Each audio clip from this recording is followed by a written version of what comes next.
Hello and welcome to Decorating Pages podcast. My name is Kim Wanup. I am your host.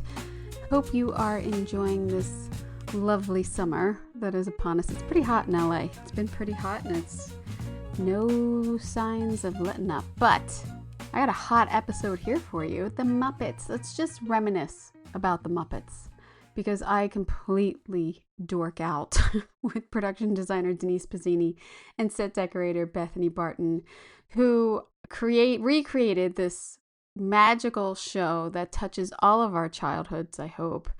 And the nostalgia there is unbelievable. So we will get into that. They are also nominated for Outstanding Production Design for a Variety Special. And, voting starts next week. So let's get into that and listen up before you cast your votes. I've been off for a little bit, not really, because I've done a couple interviews while I didn't post any, but I have been super busy with finishing up my show. It's called Forever on Netflix, season 2.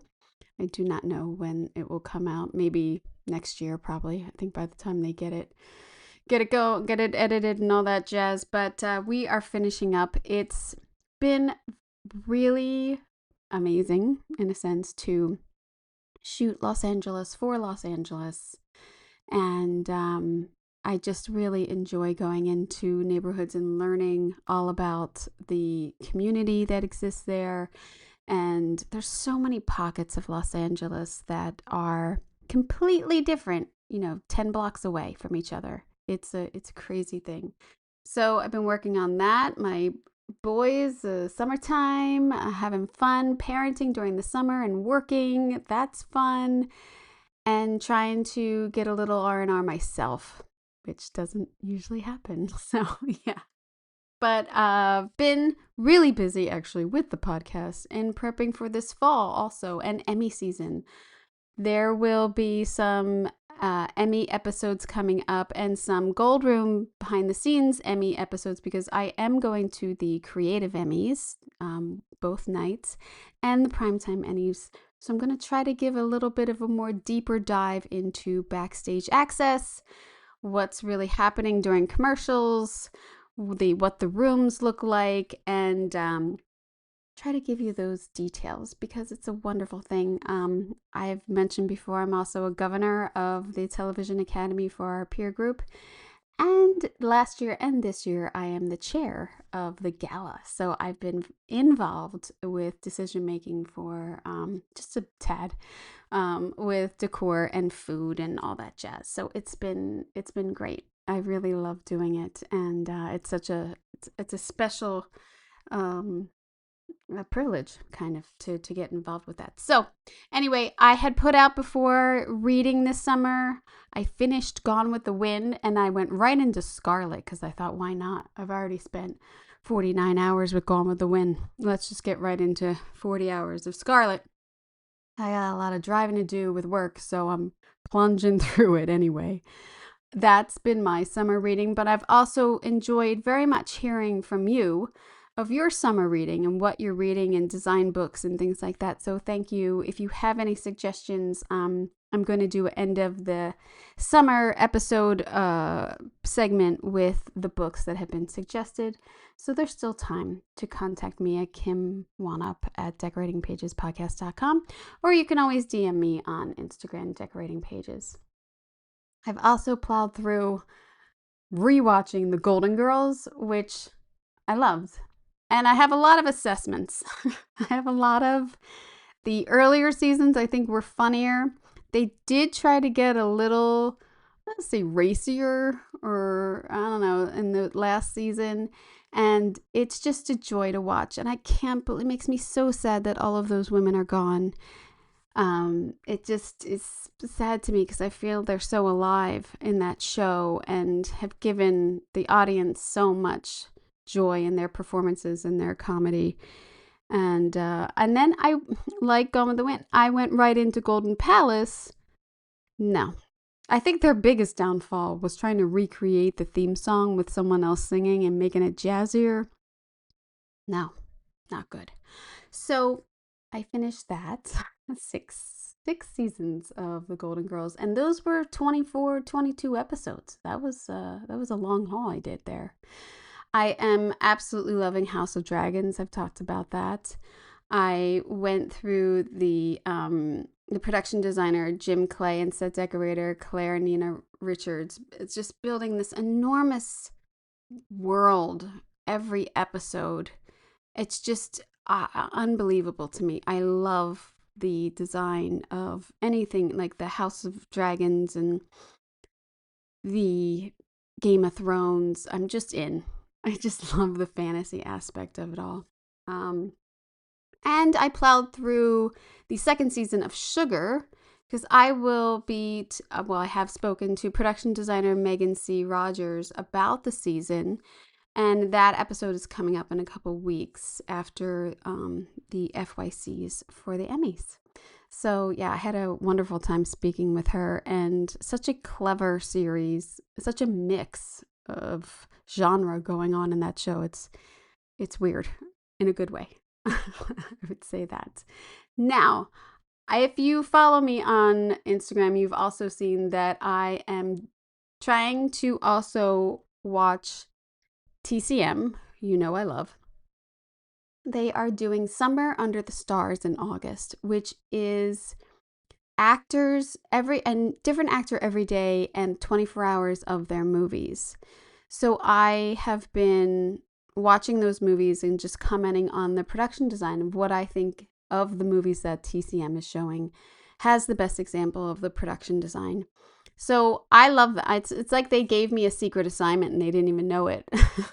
So, yeah, I am loving that too. I love to watch old films. I love to learn from them. And I hope that you can check them out also. TCM is such a great asset for people studying TV and film. It's there, like, use it. I did an episode of The Gold Room last week. I did that one, which I think as if the title to me, I know was probably a little like clickbait, but basically how to look for your next job without sounding desperate. I didn't know how else to phrase that. So I did an episode about researching who you're going to call, making connections, what to say, what not to say, and some tips that I use myself. So that is a Gold Room episode that is available now on Decorating Pages website and Apple subscription. So thank you for everyone for the support of that. That's only one a month that I do, a little bit more personal and deeper dive into the world of production design and being a working set decorator. That also really is what it's all about. I haven't posted much, on the YouTube channel, but there's so much backlog on there. I know everyone really loved Elle, the series Elle from Amazon, and really liked the podcast on that. So thank you for everyone who tuned into that. I don't know what else I feel like I need to catch you up on everything, but it's summertime. I'm adrift, I really, it's going by so fast. I feel so bad for kids that have to go back to school in August. My kids go back like mid-August. It's such a bummer. I could never. Like, my summer back east was basically Memorial Day to Labor Day. That's summer, Jersey Shore. And, we were in school maybe to the second week of June every year, but we didn't go back till after Labor Day. We never went back before Labor Day. To me, it's crazy to go back before Labor Day. It's like a chunk of your summer. That end of the summer and that back to school signs, so depressing. They got back to school signs out after 4th of July. It's crazy here. I hate it. I just feel like it's depriving kids of that summer feeling that a lot of us had. All right, let's get to it. Let's talk with production designer, I should say an Emmy-nominated production designer, Denise Pizzini, who has 2 nominations this year for The Muppet Show and for Pluribus. And she shares this nomination with set decorator Bethany Barton. And they had the magical, amazing, I'm so jealous job of recreating the Muppet Show. Denise, Bethany, and their art directors, Chet and Robert, are nominated for Outstanding Production Design for Variety Special for the Muppet Show. Denise previously designed the ABC's Muppets, The Muppets, while Bethany has worked with these characters as an on-set dresser, as a prop master, and now the decorator. Together, they returned to the original series, studying episodes after episodes, looking back at the originals, and rebuilding the theater almost entirely from visual references. They had one surviving drawing. That was it. We talk about the strange design mathematics of working simultaneously with Muppets and the puppeteers and the human performances, elevated floors that they have to design, furniture without bottoms, performers working inside of pits that they've carved out. It is stage performance to the max, I do believe. It's incredible how to coordinate Muppets and the decking and the design and make it all look seamless. We talk about the strange design mathematics. They know exactly what percentage is Muppet percentage versus human percentage. It's great. They are in sync with the Muppets, which I am completely jealous of. They talk about the Sabrina Carpenter cowboy bar, the Miss Piggy Bridgerton-inspired ballroom that they got to do. Gonzo. We talk about Gonzo, of course. And, really respecting and paying tribute to this original design and invoking the feeling of these characters and this iconic design and bringing it back to us. So to me, it's a magical job. I'm, as I said a million times, and you'll hear me in this interview say how jealous I am that they got to take pictures with even Miss Piggy, and I just loved it.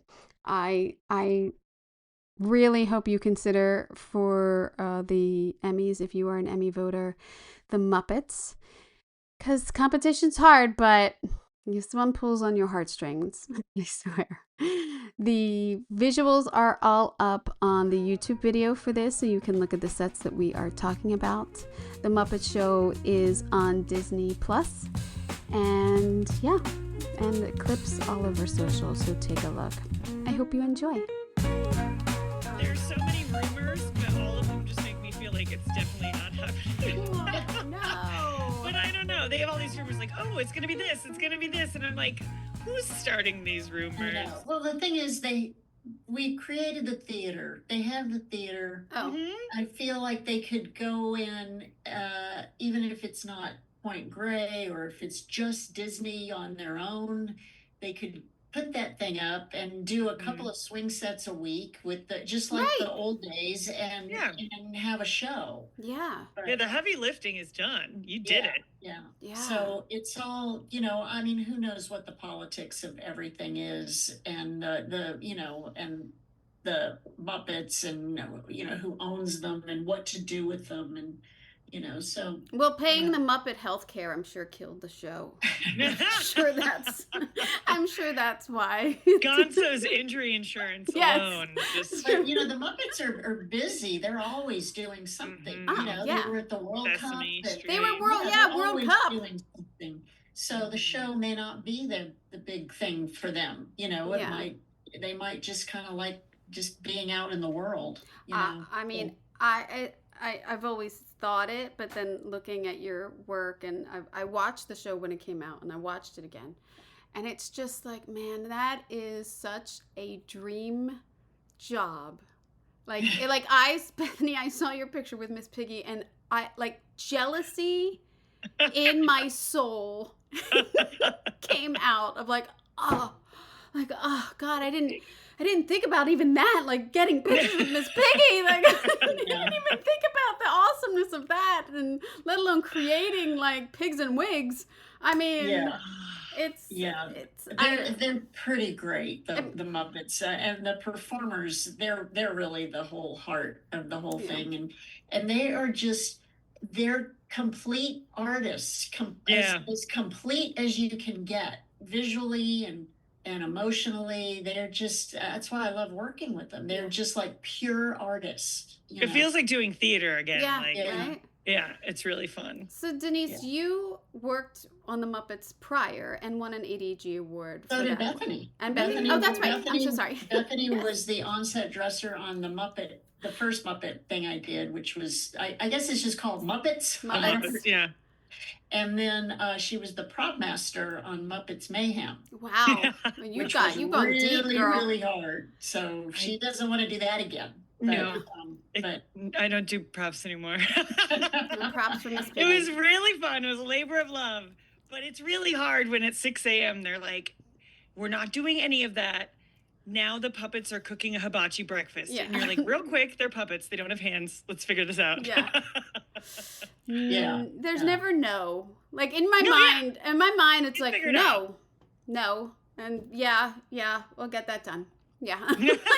It's like, yeah, we're going to get that done. And that's crazy. Okay. And I that's think so because good. Janice and I love the Muppets so much too, and we love these people and these performers, and we want it to be the absolute Yes. best. So then Yeah. we are putting our whole heart in it. So we're like, yeah, I'll absolutely do it, and also 10 out of 10 do it. Right. Right. Yeah, because you have to love it to take this challenge. It's a different kind of challenge than any other show. But it's rewarding. Are there design rules that you have? I mean, I know that you have like spatial and height limitations, but there are some. It's like 3/4 scale when it's just Muppets, right? And then 7/8 scale when there's With Muppets and humans. people. But you can't, even if you try to abide by that. Every performer's a different height. Every puppet is different sizes, and you really have to get the people in there, the performers and stuff, and really have to talk about what their needs are, Right. and then some of the rules are like you always have something to hide a performer. Seats, chairs don't have bottoms in them. Counters are hollowed out. Yeah. So there's all kinds of stuff like that, and then. And heights nothing of the- heavy or breakable up high because you have Yeah. all these guys. right. Right. Nothing, above them, and you have to accommodate them on the floor. And then when there's people involved, you create pathways for them. And there's a lot of safety concerns. When you're 36 inches off the ground, you don't need a handrail, but when you're 42 inches off the ground, you need a handrail. And somebody on every show will still fall off the set. Someone falls in the pit every time. Every time. I did it they're on the first rushing. Muppet Show. This one. I just did 1 foot off, and I caught myself. Oh. I was like, oh. Yeah, you included this photo of the bar scene, and it's you can see how everything is elevated and the heights that everybody has to go and space for the and that one, puppeteers. since there was a person in it, although Sabrina Carpenter is tiny, Yeah. so that helps. But even that one, when we first put it up, the scale was not right, and we had to go in and kind of shrink it and adjust this set, and then there was choreography involved. Yeah. So you have to, Human choreography and chicken choreography, Right, to right. be clear. Yeah. you have to accommodate for that too. Yes, you're creating sort of these like walkways just for Sabrina with no rail. And then all the people are in the pit around her, raising their hands up to be at her level. Yeah. So it's a dance. Are Right. you're purchasing most of the furniture, Bethany, or having it made? There's a little bit of everything. Some of it, like the bar stools there in that bar scene, are from Universal. And I asked their drapery department to take the backs off. I looked at it. I'm like, I feel like these could come off and go back on with minimal awfulness. And the drapery department took the backs off. So half of them I rented with the backs for if she was ever going to want to improvise and sit on something. And then half of them were just chair backs that we put on these Cardellini things, grip stuff. Yeah. And what makes this set is the set decoration. Yeah. There's so much but there's so much layering. If you take away all the set decoration, it's 3 walls. It is 3 walls. I'm not gonna like try to take any. It's the Route 66 bar that we're talking about that they did, which is like, completely layered with bottles and lights and it is Mylar in there. There's so many light and sparkle sources. It's kind of crazy. Right. Well, what's funny is it was a completely different set. It was like this 70s disco set. And then how soon did they Sabrina saw it and said, no, I want a cowboy bar, which is a great idea for the song. Great idea.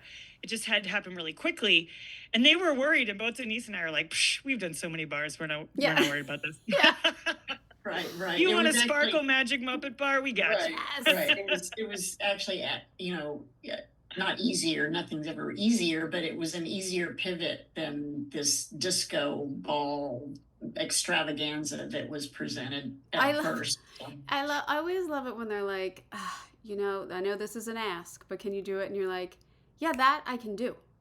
Yeah. Like, it's like the 20 other things that you asked for. Like that was hard. This one I can do. It's crazy. Yeah, this is fun. Yeah. Yeah. And this, you just layer it. Just keep layering it. So, it was something we didn't want to overthink it. Cause like I say, it's 3 walls of paneling, so it's really to the part set. of the magic of working for Denise Pizzini is that she was a decorator. So she gets it and she knows. She gets it. Yeah. Dream boss. Yeah. Yep.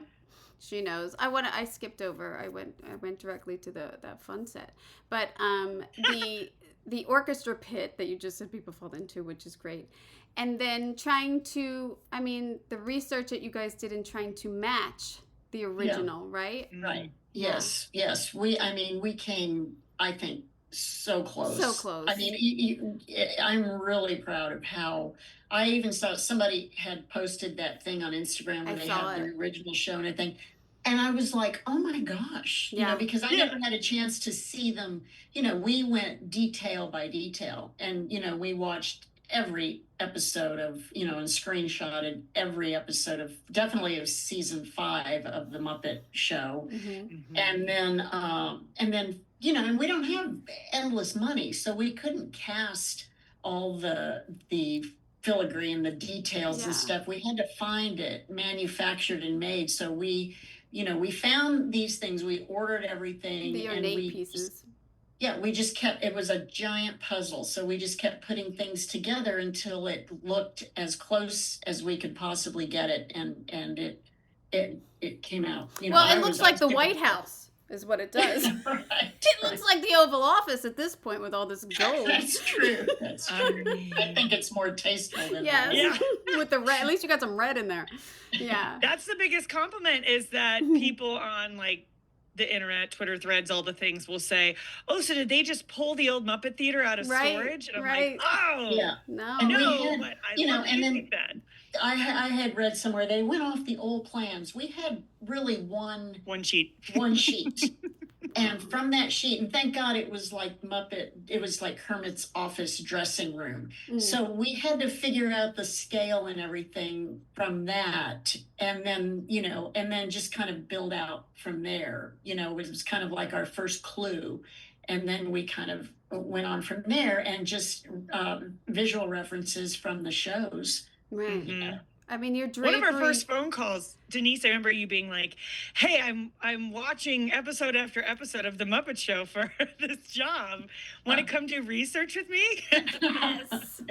Oh, that's a good one. Yeah. Your drapery and the seating and the lights, all of that auditorium seating. Did you have that made? The backs and everything, because it's round, which is hard, I would say impossible to find in quantity. Yeah, Denise drew them up and we made them and we had them upholstered by Omega. God bless Omega. Garrett at Omega's a king. Mm-hmm. He made our incredible curtains, which I was a psycho about. I cared a lot about how they looked. And he was an absolute prince. And our swags he made, which were incredible. The lights, the footlights, I actually found the original lights, which were desk lamps that they'd taken pieces from that aren't available anymore. But I ordered a couple of those desk lamps from, vintage old from England. And then we cast them from those original pieces because we couldn't get enough of them. Wow, that's genius. That was pretty fun. They're perfect, yeah. And then tell her about the thing over Kermit's desk. Oh, there's this crazy dictaphone over Kermit's desk. Wait a minute, it's it kind of has a light right in front of it. Yeah, that's it. So that's always right next to Kermit's head, right? It is. There it is. It is a part of the theater. Right. And that is not a thing that you can find anymore, but I was going to find it. I actually found it in England at this little prop house. And what's hysterical is it was a prop house in Boston. And I thought, oh, cool, it's here in the U.S. And then I contacted them and went, oh, it's at the original Boston. And so it was very tricky. God bless Lisa Clark, our amazing coordinator. She used all her powers of also being British to get them to agree to send it to us for a very long time. It was already on hold with like a student film. And I'm like, can I talk to them? Yeah. Can I pay for their student film and you just give me this piece? Can I donate? We got it. It was very cool. Even Dave Goles was like, this even smells like the original. Oh my God. Yeah. And that was the best thing. Dave Goles, he does Gonzo. Mm-hmm. And he was the only one that was actually involved in the original show. Oh, wow. And when he walked on the set, he was like, oh my God, Denise, you nailed it. This is so real. It just feels just like I just walked and it was like, oh, yay. That is such a compliment. That, like, it was the best. Oh, that's such a compliment. That's amazing. Yeah. Oh, my God. So. Yeah, he was going crazy when he walked in. He just kept telling her, like, it's exact. It's exact. Queen Denise. Did you have problems sourcing items that were original? Like, did it like new things that you had to make old? Like, is there anything that you made? I think my previous life as a prop master makes me think like a fabricator, especially working like on Star Wars and projects and things. Brad Elliott's a big fabricator, prop master. And so I think I learned to think that way from him. So it was, I found someone who repros the lights and I would get the repro of the base of the light, but then I would go find the vintage shades, either a WB Uni, History for Hire online. Same with, so many of the lights were like 3 different lights because I wanted as much of the actual authentic vintage pieces as I could find. But then I would get repro innards so that we knew we could control it from the board and change the color temperature and change the, I wanted us to be able to use these beautiful vintage pieces in a modern setting because we're bringing the Muppets into the modern day. Yeah, that's what I mean. Like, because you're trying to match so much to the original, what were you able to bring in? Because I guess they are living in a time capsule, but like, you're also able to like update them a little bit. I don't feel like we did. We didn't. Yeah, we wanted it to be this. Danny Iglesias is the creative director of the Muppets at Muppet Studios. We love her. She kept saying elevated nostalgia, and I loved that. Oh, like, perfect. We're taking the nostalgia and we're just like turning the color up a little bit. And so the looking at Statler and Waldorf, those little sconces behind them, that's like 3 different sconces kludged together. And then we bought crystals and created our own. God bless Katie. I'm just blessing everyone today. Yeah. Give them flowers. She strung all of those crystals together so it would match what the original was onto a vintage light from Omega. Right. So it was just, how do we get it as close to what it is and as true to what it is? Because that's what people want with the Muppets, right? Yeah. You want them to be what they were. You don't want them working with... You want to look at it, and we wanted people to walk in and just instantly feel like, I remember this. How you felt when you were watching the show. We wanted people to feel that way, when they saw it. So I think it worked. Bethany did an amazing job. Yeah, you only because you were team captain. Even down to the Kermit mug. It's perfect. Yeah. Kermit mug. The That was Kermit. 3D printed by our prop team. I can't take the love for that. Our prop master Teresa was just nominated for the MacGuffin Awards, which is really exciting. You had like at least seven swing sets on this. I think I counted. I don't know, but it's pretty fast. All these musical numbers and everything, while going back to like the perm sets. How many stages did you have? Just two, and one of them, half of it was mostly our mill.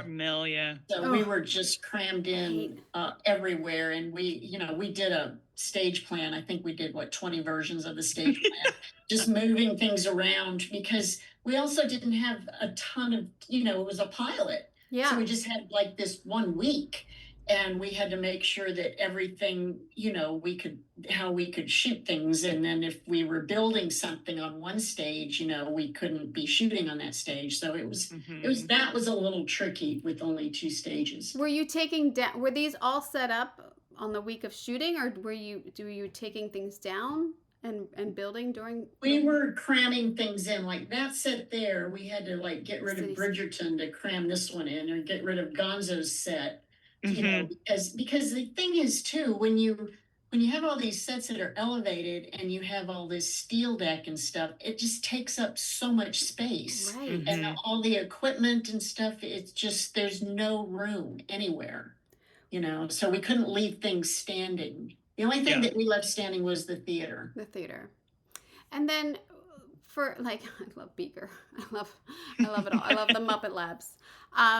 For even sets like this, how much time is spent before you start to design and talking with the puppeteers of how much space will you need for this skit, or what is your depth between the back counter and the desk, like things like that?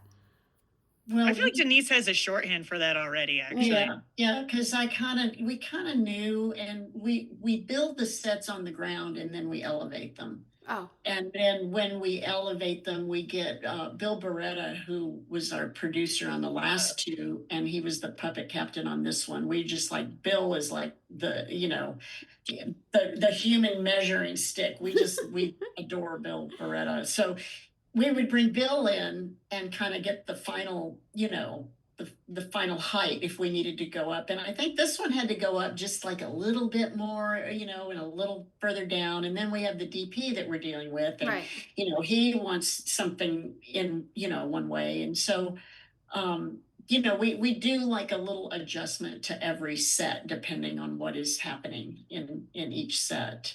But we're after 3 shows, I guess, Bethany, we're getting kind of know. You're in tune. I have the Muppet freckle. Do you remember that?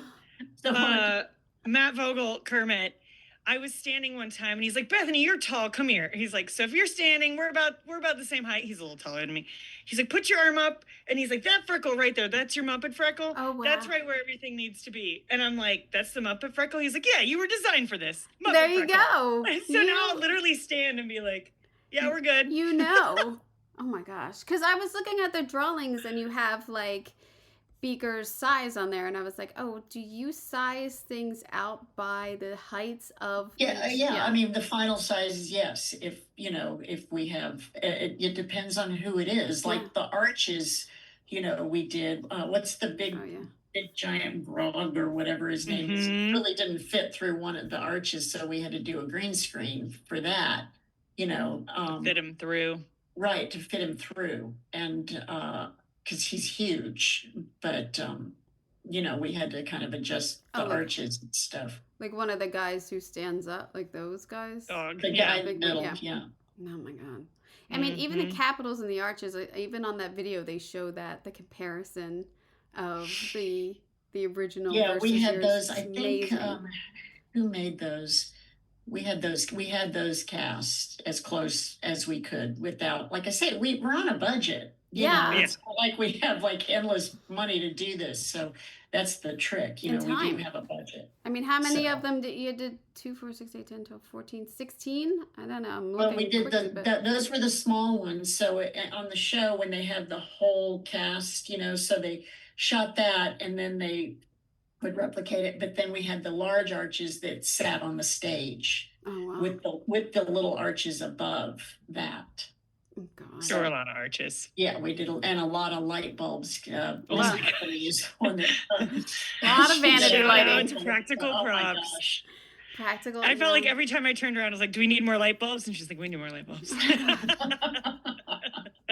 not a bad thing. Taking control of the lighting seems to be our new gig in town as decorators. I Anyway, know. so Our DP was wonderful, though. Yeah, we love he Rep was Bear. good. He's good. wonderful. He was particular as he should be. But Yeah. And it looked great. He was very Yeah. understanding and very accommodating, knowing that Bethany was getting all these light bulbs. Well, anytime you're doing Miss Piggy, you have to have vanity lighting. I mean, you have to. Yeah. The dressing room is fantastic. Also, I mean, it's vintage, Yeah. but it's like. Well, it's so close to the real thing. If you Yeah. compare the real dressing, I mean, it's just like it, you know. And if you think like all of those items were 1970s London, those things don't exist anymore. They're in Right. somebody's basement or garage or gone forever. So we had to get as close to the spirit that when you look at it, you're like, oh yeah, it's the same thing. And it feels the same thing. And the textures are there and the colors are there. But I was never going to be able to put the actual items there. That wasn't going to happen. Right. So Hollywood Cinema Arts, no longer with us, but they had such a great treasure trove of goodies from 50s, 60s, 70s that I was able to pull a ton from them, and a little bit from Hollywood Studio Gallery. And yeah.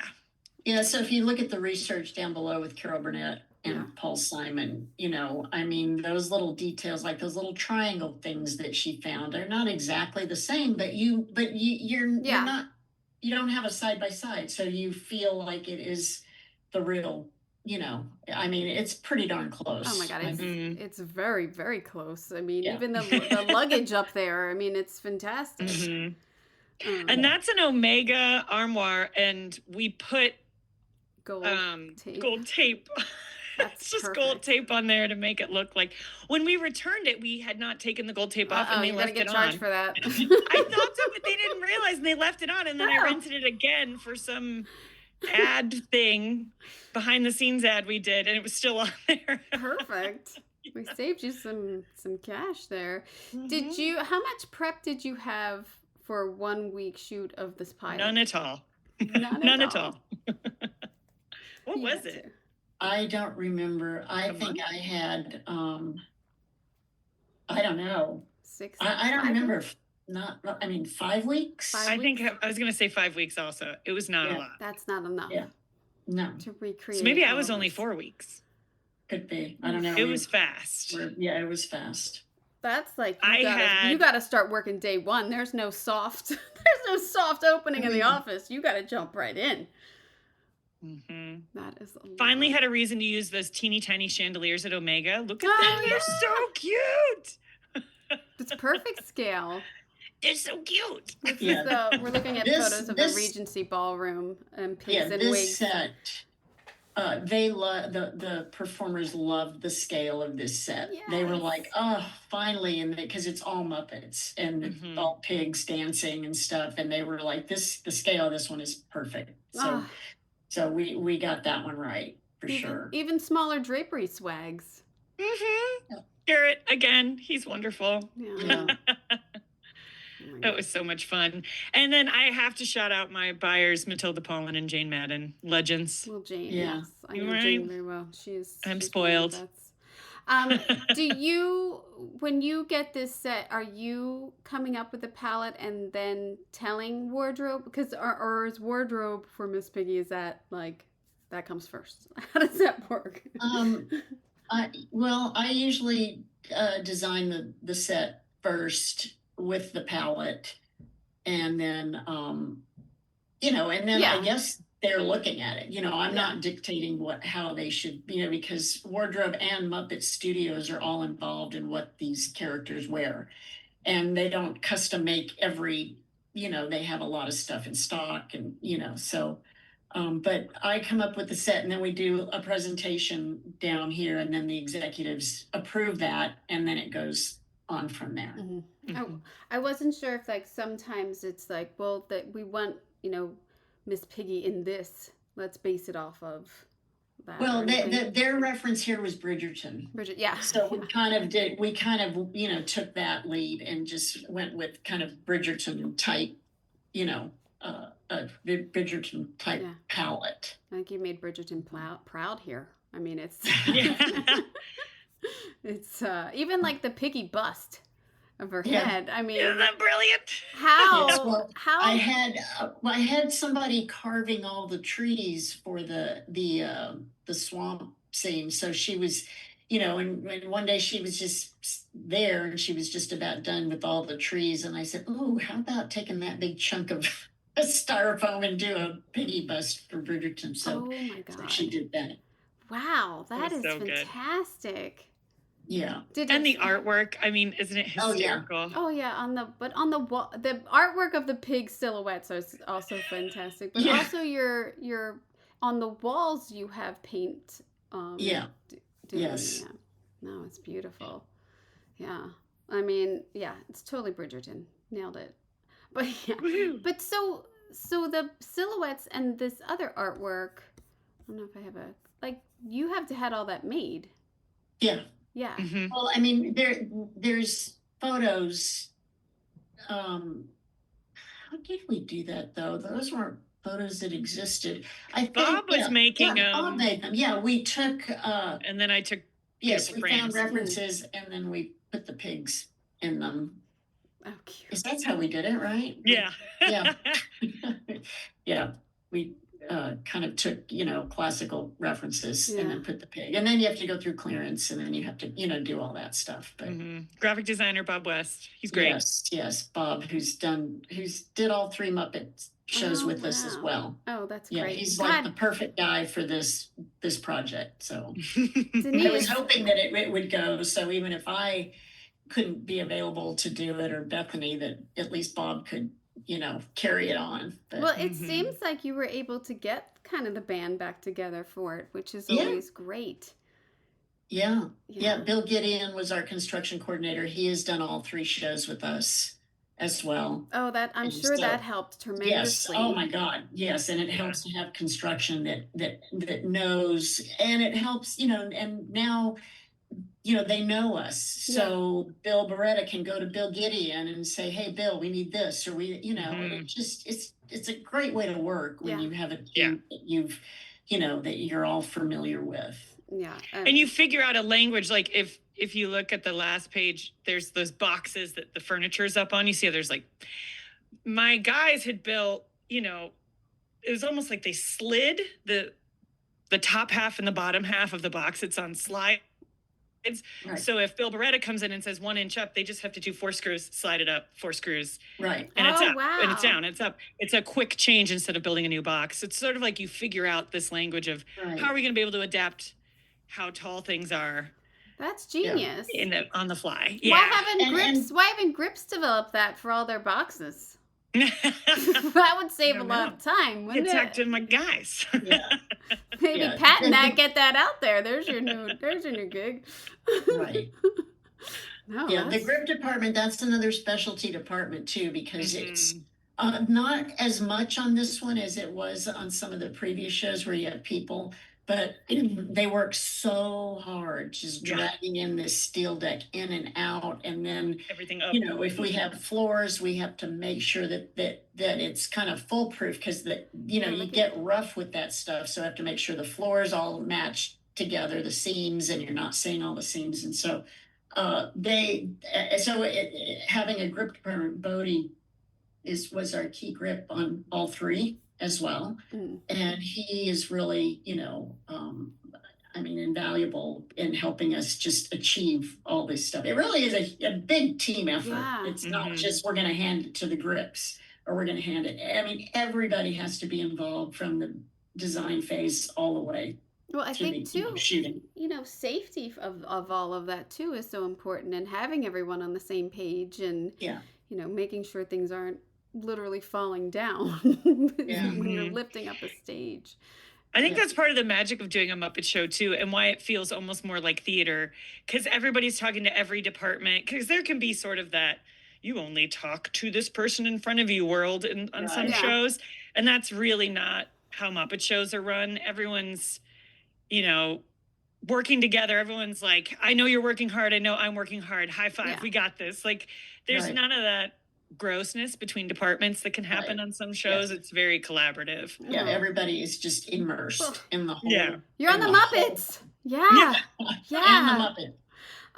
You have a wonderful board here too of the Pigs and Wigs set with the sitting room in the back and all your furniture selects and everything, which I always love to show because how much work we do before we even get it to the stage of going out and researching and making sure our colors work together and our drapery research and florals. It's great.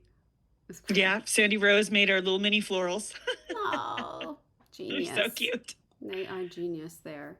And then the Bayou set, which I gotta say, seeing your behind the scenes photos really took me out of it. I was like, oh man, that I was like, oh, Ruined. I don't want to see that. I don't want to see it. But big full moon, so many greens and forest and trees and everything. It's so fun. From your concept drawing to the performance is really wonderful. Yeah, we like I said, we sculpted those trees, and then it's just about the greens. So I have like the most amazing greens person who I use on Pluribus, who is like, he's a genius, and he works so hard, and he really has a good eye. So we brought him in, and he kind of worked through everything and greened everything out, the moss, did the right kind of moss and everything. So yeah, but again, it's like trees and a backdrop and a moon. And the boat, though, the boat is very, Yeah, props did the boat, and that can be complicated because you have to have someone underneath the boat, and so she's sitting just on a little board, and she's up high, so you have to be careful, that she's not going to fall over, and then the whole boat is open from the bottom. It's so much work for such a beautiful little scene. That one was kind of fun because there were so many puppets. There was, snakes and alligators and fish and plants. So it just takes a long time. A lot of performers, a lot of puppets. So Bill Beretta was there with the snake, and he was just, Sabrina Carpenter was kind of stuck in the boat. So he would just keep talking to her as the snake. And he's such a hilarious improviser. He was just making her laugh because she was stuck in this boat while they're setting up 100 puppets. Oh my God. That's really funny. Like that behind the scenes is like, that's a gem. Like she's just talking to a puppet. Like, which I feel like you'd get used to them being around. So yeah, why not just talk to the puppet? Yeah. Right? Talk to the puppets. Yeah. Gonzo was always one of my favorites. So I love anything Gonzo. Yeah. And this is everybody stunt. thought this was green screen or computer. Yeah. People didn't realize that was real. Yeah, it's real. It's real fire, real sparks, real hanging, real barbed wire. We made fake barbed wire. Yeah. Is there a stunt coordinator in on this? Is Gonzo a stunt coordinator? More our effects person, our special effects person did really kind of gaffed this whole thing, and we had to. I think we had to cut the ramp down a little bit. There were more adjustments that needed to be made, but. Again, Dave Golds was just like thrilled with this set. He said, "This is the most exciting thing Gonzo's ever done." Even though Gonzo never went through the fire and all this other stuff. But, he didn't make it through it, but that's Gonzo. That's why it's so exciting. Yeah. No, it was great. And whenever he pops up in like different scenes, you're like, oh my God, that's a genius joke. Like the jokes are really good. Yeah. It was very funny. No. Our writers crushed it. Yeah. Do you have to have, because, like when we have like fire retardant stuff and we have to spray down our furniture and anything, are the Muppets flammable? Like they're not going to combust or anything, right? Like there's no That's not going to happen, right? They're pretty fragile. We're not allowed to have a lot of stuff around them. Yeah. Really? We don't handle them at all. We don't touch them at all. Oh. You know, it's totally the Muppet Studios. And if there's like a prop or something that they need to, Muppet Studios kind of takes over that. So, you know, so some prop person isn't putting glue or sticky and Right. because they are I pretty could see fragile and precious. Occasionally hold we it. like pin things to Hold it, them, which yeah. sounds bad because they're Muppets, but I like that's Right. the most like you're allowed to pin things to them. That's it. Oh, wow. I never thought about that. I have this other backstage photo, which is a little clear. I see now your lamp, which is then on the thing, which is great. And then on the wall, you see that sort of random kludge together. I don't know what it is. This guy? That guy, yeah. We just had to make that from old photos because goodness knows what it was. I think it had been part of maybe like a call board. I was really trying to figure it out because of being a giant geek. But, and then there's something at the top of the stairs too that was sort of like a old phone that had stuff built onto it. So our guys, Mike Garcia, some of our other guys, they made those. I bought them a bunch of vintage pieces, eBay, you know, Apex, things like that. And then sort of drew a picture and gave them images of what it was and thought like, hey, can you make this? Well, it's like when you look at like Star Wars or whatever, it's like there's a vacuum piece and they spray painted it white and it's on the wall and it's like, you know, geeks paid $10,000 for it. It's like that. Well, and that's what helped having done a Star Wars show. I feel like I learned so much of it is that found object design. And it was the same time and place. It was post-war London. They were pulling from the same sandbox, both of these shows. Oh, wow. So a lot of that sort of informed, oh, we can fabricate this because it's pulling from those same items, which is cool. I gotta be honest, I never knew that they shot it in London before. Mm-hmm. I know. Oh yeah, Pinewood Studios. Wow. They shot the Muppets there? No. Mm-hmm. No, I like that. Do you have a favorite Muppet? Oh, Denise, what's your favorite Muppet? You know, I've always liked Scooter. Oh. He's so sweet. And so, you know, I mean, I don't know. There's something that I like about Scooter. Yeah. You know. My favorite mainstream Muppet, because I have a mainstream and an obscure, is Kermit. I've always been a Kermit girl. I had a Kermit poster on my wall in high school because I was really cool, you guys. Nice. And then my obscure Muppet is Angel Marie. They're the best. Yeah, my mainstream would probably be Animal or Dr. Teeth. I love Dr. Teeth language. His language is just it's just amazing. Dr. Teeth in the Muppet movie used to scare me. Like scare me. Like that was scary to me. There was some psychedelic shit going on I didn't understand at that age or something. And I was like, I don't like him. Yes. Yeah. When we did the Mayhem, I really kind of you get to know those characters a lot more, and I really developed a real appreciation for them because they were always kind of, a little further back. Yeah, but they're great. Mm-hmm. Lloyd Pepper. Yeah, those guys. Was there a specific the specific set or specific piece? We might have talked about a piece of furniture or art or something that you made that was just like, I have to make this correct. Like this is my homage, this is my piece to really like pay ode to the Muppets. You might have already talked about it because we did. It's probably the dictaphone thing. That dictaphone thing, I was like, I have to nail this. It's right next to Kermit's head. Yeah. Right. This needs to be the thing. And if it's not the thing, I need to somehow obsessively make it exactly like the thing. Yeah. And I love this. That's what I love about the job. I always call it a high stakes scavenger hunt. Yeah. Where it's like, I want to find the exact thing. And if not, I want to make the thing so much like it that nobody knows it's not the exact thing. Mm-hmm. And then to work with people who are collaborating and creative, and to be with Denise, who's just always having good ideas and always having fun and always bringing beautiful things to the table. Like, it was the dream. It was the dream. I mean, Denise, you are like Muppet Queen at this point. I don't know. Like, you really are there sets that you imagine for the Muppets that you want to design? Are there like, that would be like, do you think about pigs in space? I wanted to do pigs in space. But do you think like when you work on other shows, like when you're in Pluribus, you're like, this could be a Muppet skit. I could make this. Right. No, I mean, when you're doing the Muppets, that's all you're thinking about is the Muppets. And just like when you're doing any other show, you're just so hyper focused on. But but it's nice to dip into that world and just kind of only think about Muppet things. Yeah. Is there a Muppet palette?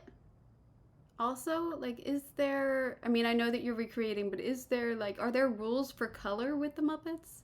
Not really. I mean, I think, you just have to be aware of what Muppets are in that particular set and then pay attention to that because they, some of them are green, some of them are tan, some of them are ink. Yeah. So you have to just pay attention to what is happening. But, overall, you want the Muppets to, palette wise, to not overtake the Muppets, but you want it to remain not light in saturation, but light in feeling. You don't want to, unless the skit calls for it. If it's the Haunted Mansion or whatever, then it's dark, But overall, I think that everyone kind of prefers that the tone of it is kind of lightness and joy, without being bright colored, overly done. Yeah.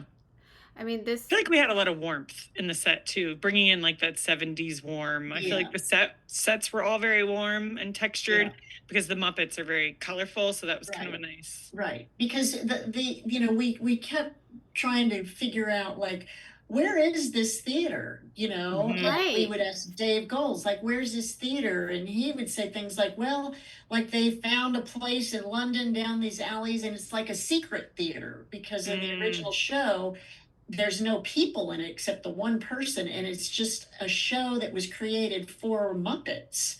So we kind of embraced that, even though our show, the concept's a little different because we did have people in it. So, we don't know, but I kind of embraced that it's like they're kind of in this, when they come in the door into Pop's, Pop's alley, Pop's hallway, which is kind of down, that's where every show that the original show, they walk into and they pass Pops and he tells them where to go. So we kind of thought, okay, well, that's some back alley that they go through and then they're in this theater, whether they built it or found it or, that we don't know. I'm kind of stuck on this London thing now because none of them have accents. So why are they in London? Why is it based They're transplants. Well, our UPM, Sean Whitler, he had a great idea that I kind of leaned into because I couldn't find, every single item and there was going to have to be some recreation. Instead of it being like the world ended on that final episode in 1981, 82, I got to remember. I'm in Fallout brain now. So I'm like, what date was that? Yeah. But instead of it being like the world, whoop, it had a time stop and now we're coming back in. He said, I like to think of it as they've been doing the show every single night. Somebody just accidentally unplugged the thing that puts it on air. And so when we do this episode, somebody found the thing and plugged it in and now we're on the air. So that's why things have moved and shifted and maybe there's a different picture on the wall because they've been doing the show for all these years. Oh my God, that's a genius way to think of it. Isn't that fun? Yes. That is really good. Because it gives you context of they're just living their Muppet life.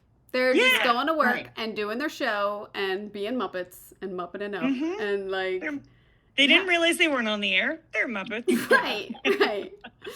And the audience just keeps coming in. They're playing for the audience because of the theater aspect. It's perfect. Oh, that's really good.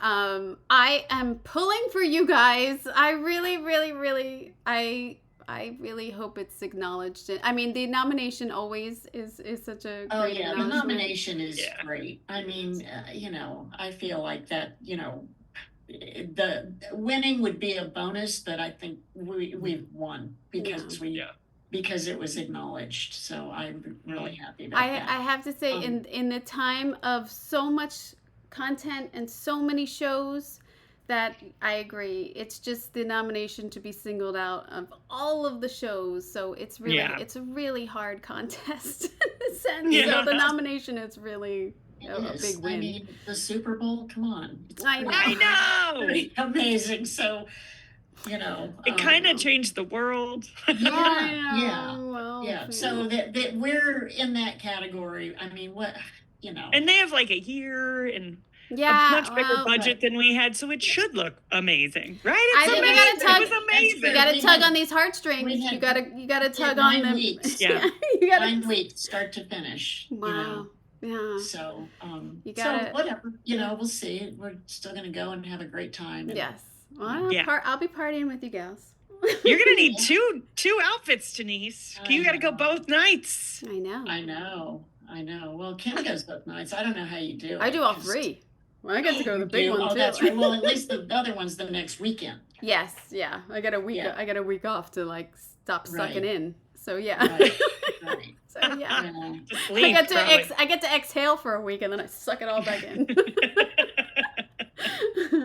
I'm so happy for you guys. The work is tremendous to invoke the feeling, like just seeing that and being a fan when I was younger and always, and just, you know, invoking that through the design is just so powerful. So thank you so much. I really appreciate the design of it and really am jealous. It's a wonderful, wonderful show. I still feel so lucky, so incredibly lucky. Yeah. And anytime Denise calls about anything, it could be like, come change my tire. I'd be like, yes, this is going to be awesome. I'm on board. Because you know she's going to have a good cocktail to go with it.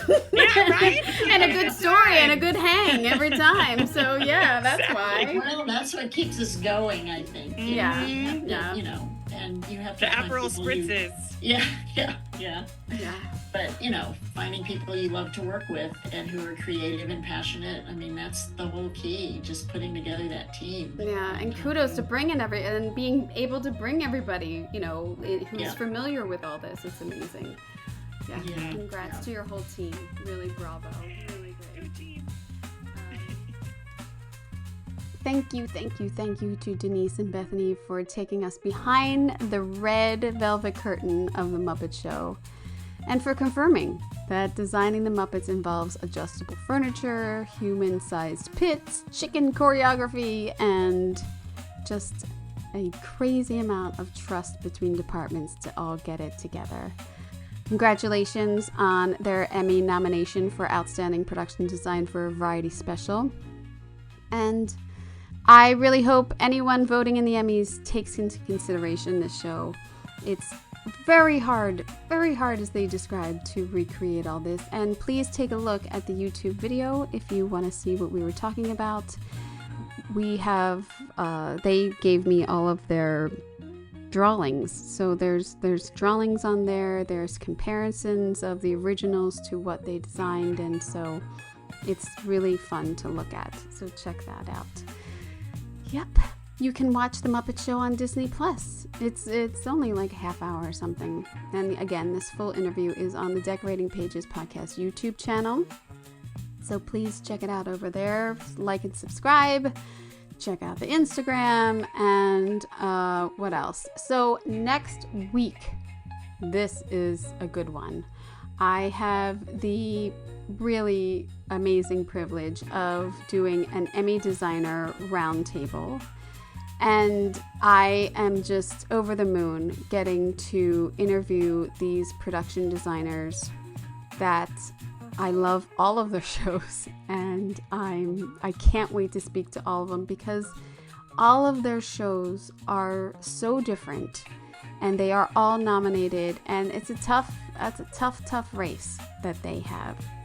So in this episode, I will be interviewing Nina Ruscio for The Pit, Bob Shaw for The Gilded Age, Francois Audi for Euphoria, Rob Tokars for Hacks, and Tom McCullough for The Night of the Seven Kingdoms. So you can see it's completely different. All of the designs are amazing, and we're going to get into it.